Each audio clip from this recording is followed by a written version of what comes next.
Carolina. Next on AM 1480 WLEA, The Newsmaker Show. Here's Brian O'Neill.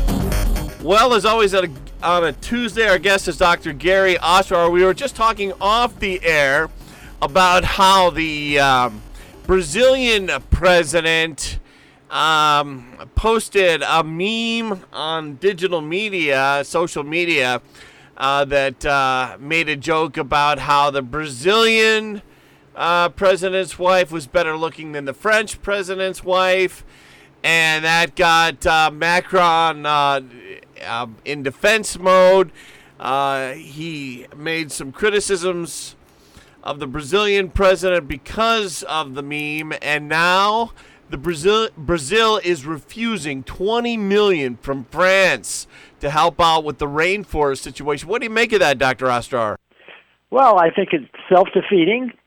This world is on fire in a way in Brazil, in the rainforest, and the rainforest contributes significantly to the amount of oxygen that we breathe and the quality of air quality, not only in Brazil, of course, but globally. And the president of Brazil is refusing that $20 million.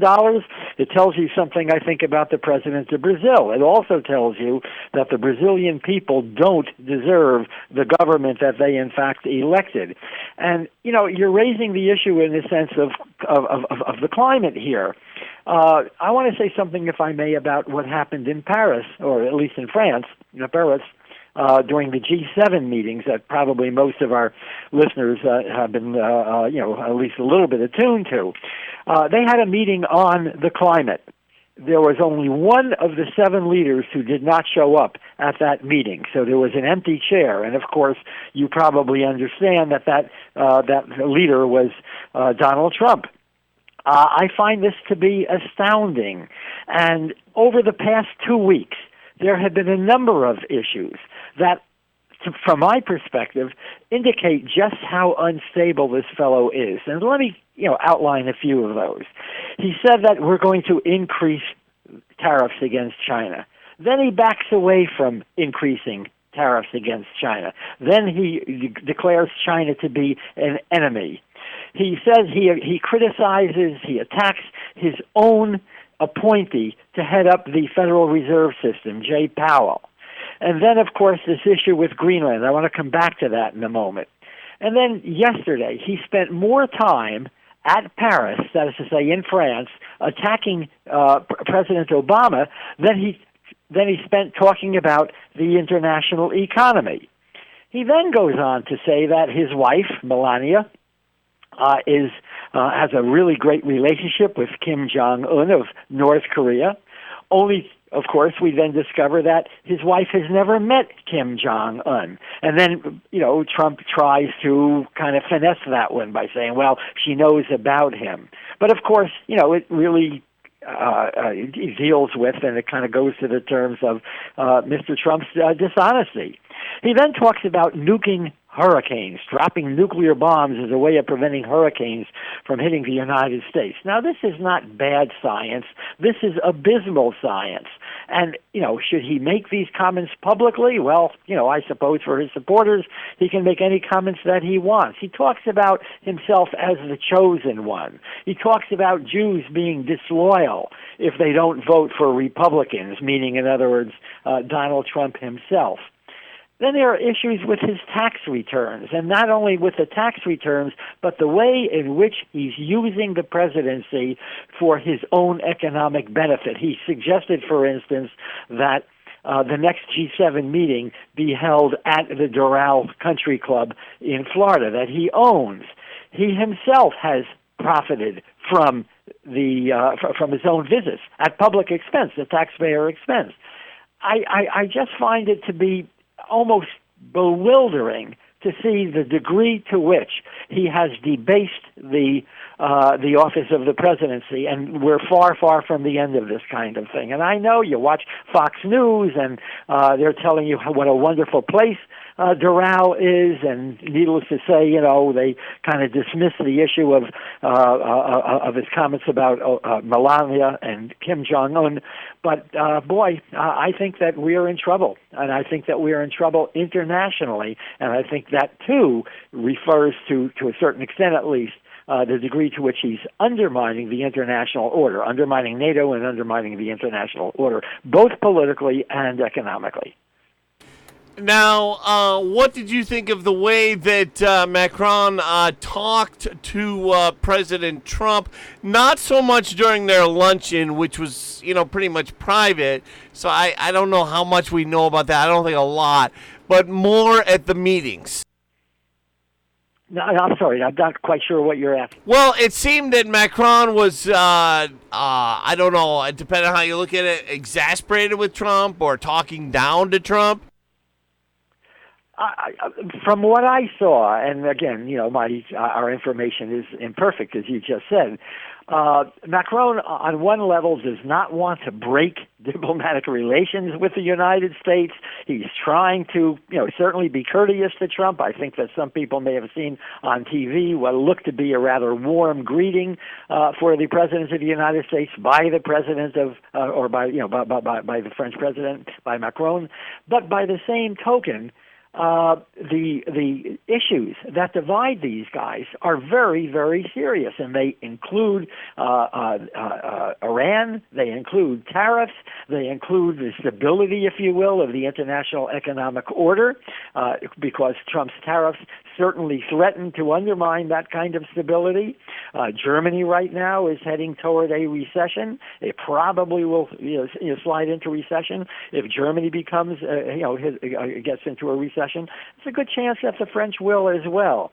So that while the American economy has been doing reasonably well, there are no guarantees for the future. When our stock market drops 600 points in one day, 500 points another day, then bounces up 250 points or so, we don't know what that means. At the very, very least, it raises questions, I think, about the predictability, economically at least, the predictability of the next year.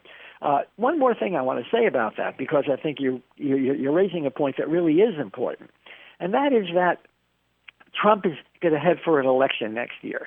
He knows this. He knows that he's not a popular president. He is less popular today, if the polls are to be believed. He is less popular today than on the day that he was elected. And he really was not elected, of course, by a majority of the American public. He lost by about 3 million public votes, even though he got, of course, he won the election based on the electoral vote. In any case, as his popularity declines, he relies on one issue, and one issue above all the others, in order to ensure his election next year, and that's a strong economy. So long as people are employed, so long as the economy is humming along, there's a decent chance that he'll win the election.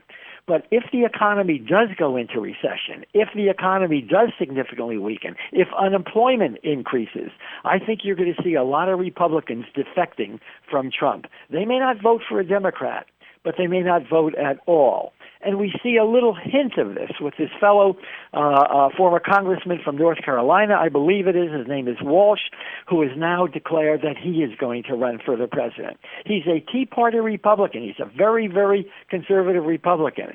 Well, he obviously has gotten off the bandwagon. He basically argues that Trump is, and he uses this word, unfit for the office. He's a child, said Walsh. He's unfit for the office. All right, Walsh is one guy and he's no longer in Congress. But when Republican congressmen come to believe that Trump may jeopardize their own reelection, I think that you're going to see a lot of defections. Dr. Ostrower, they say in the different media outlets that I've watched and seen online and heard on the radio, the Democrat right now who's drawing the biggest crowds. In the polling, Joe Biden does the best, but Senator Warren seems to get the biggest crowds. I think she had 15,000, where was it, in Portland, Oregon, or Seattle, Washington, or someplace like that? Well, the Democratic race seems to be tightening in a sense. Biden seems to be a little bit less popular than he was, even according to the polls. I think, previously he was up around 40%, 39%. Now he's down to about 27% in the last poll that I saw. I think it was the ABC Wall Street Journal poll, and by the same token, both Warren and Bernie Sanders are doing reasonably well, and no one else is doing that well. Kamala Harris is down around 11%. There's still a lot of time before that Democratic convention, and a lot of things can happen. I think it's really difficult to make any predictions along those lines. But what Elizabeth Warren has going for her is a sense of authenticity. I think that people in the age of Trump really admire that. At least Democrats are admiring that. Republicans certainly don't. I mean, Republicans, for the most part, by over 80%, close to 85%, I think are standing pretty solidly behind the president. But I think that we're going to find independents gravitating towards someone like Warren. Now, again, I'm not predicting that she's going to get the Democratic nomination, but I think that she is a much stronger candidate than I ever assumed that she would be. When she first announced, I thought, that's a pipe dream. Well, I'm not sure it's a pipe dream any longer. She seems to have gotten the scandal, if you want to call it a scandal, mini scandal behind her. Bad publicity situation of the claims that she was largely of American Indian ancestry. That seems to have gone away, Dr. Ostrower, and that seems to help her. I think you're right. It's kind of old news. I don't think she ever said that she had predominantly Indian ancestry, but she certainly said that she had Indian ancestry. She then submitted voluntarily to a DNA test, and it showed that she did about maybe 1/32nd. In other words, not very much at all. Trump, of course, took advantage of that by calling her Pocahontas. But, if he calls her Pocahontas, pretty soon she's going to call him Pinocchio. And that doesn't exactly raise the level of American politics either. One hopes that candidates are not going to be referring to each other by insulting names. Supreme Court Justice Ruth Bader Ginsburg, her health has been an issue lately. Your thoughts on how long she'll stay on the Supreme Court, and also will President Trump be the one who makes the replacement, or will she last long enough to maybe wait Trump out? I'm a historian. I'm not a seer. I'm not right. Someone who can predict the future. How long? She'll probably stay on the court as long as she lives. Look, I think we all know that, cancer can be fatal, in many, many, many instances, especially today. That's no longer true. But pancreatic cancer is very, very serious. Now, what I was reading in the newspaper is that they got it very, very early, and therefore, it's not likely to be fatal. But that may be wrong. I mean, I'm just not sure. We don't often know. Pancreatic cancer, esophageal cancer, these are, usually fatal. So if, in fact, she should pass away, let's say, within the next year, it would be President Trump who would name the successor. Would he successfully be able to name that successor? The answer is, yeah, I think he would, because you have a Republican Senate that's going to remain there at least through the election of 2020, and I think that they will, the Republicans will probably approve any candidate that Trump nominates, just as they approved Kavanaugh about a year ago or so. So, that's my best guess, but, I'm not sure about this any more than anyone else is. Okay, we're going to take a quick break and check the forecast. We'll be back with Dr. Gary Ostrower in just a moment. Stay with us. Did you know that the IRS is getting more aggressive these days? They're using private agencies to track you down and even started taking away passports. Don't wait. If you owe more than $10,000, take advantage of the Fresh Start Initiative, a program in place that can help you now. You can save thousands and possibly have your taxes forgiven. Join the thousands of taxpayers who made the call to get protection from IRS collections. Call the experts at Oxford Tax Partners now about the Fresh Start program. If you qualify, it'll stop the IRS collection agencies from coming after you. Let the IRS negotiation experts at Oxford Tax Partners get you protected once and for all. Call the hotline now at 800-575-1919. That's 800-575-1919. There's help for those of you who owe $10,000 or more, but it's important that you take action before these programs change. Call the tax experts at Oxford Tax Partners for a free consultation now at 800-575-1919. 800-575-1919. That's 800-575-1919. Checking in now with meteorologist Rob Carolyn. It's looking a little drippy for today and into tonight, Brian. We've got a frontal boundary which is going to be pushing through the area. It's pushing one area of nice weather out. It's going to allow another one to drop in across the southern tier. Right now we look pretty good as we're headed towards the long Labor Day weekend, the unofficial end of summer coming up, and the weather not looking too bad. Today, a lot of cloudiness, a couple of showers around. Temperatures are going to be right around 75 this afternoon. Looks like we could have some showers and thunderstorms into late tonight. Lows will be near 65. Front's going to push through the region tomorrow morning, Brian. The showers will come to an end, and we'll see partial clearing through the afternoon. We're up to about 75 to 80. High pressure then settles across the region tomorrow night, partly cloudy, 55 to 60. And sunshine, cooler weather for the day on Thursday. We're going to see highs of 70 to 75.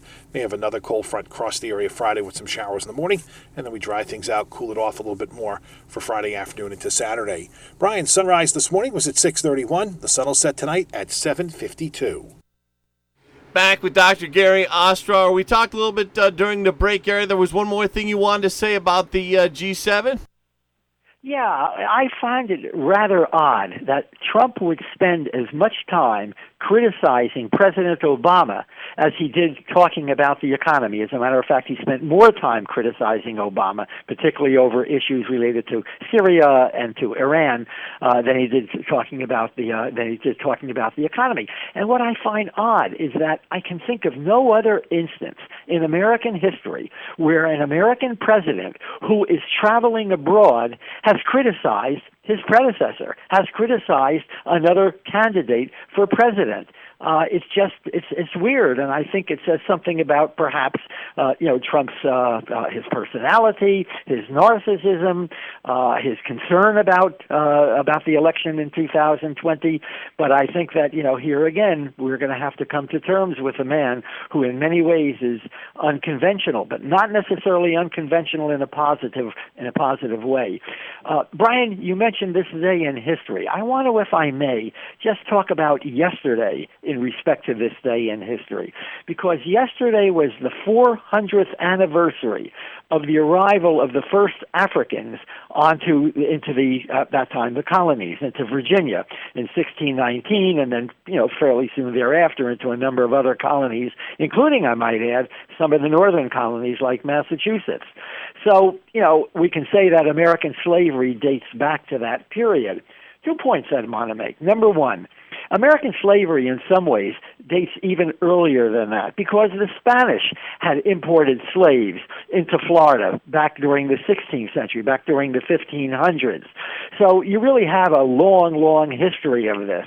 And secondly, so far as the English colonies are concerned, and of course Virginia was one of those English colonies named after the Virgin Queen of England, Elizabeth, the Africans who first arrived came, of course, involuntarily. Immigrants, if you will, but they came involuntarily. Initially, they were not actually formally, legally slaves. For about 40 years, the Africans who were brought over here, and there were going to be a substantial number by 1660, between 1619 and 1660, they were kind of had an indeterminate status. They seemed to be indentured servants, but they also seemed to be slaves.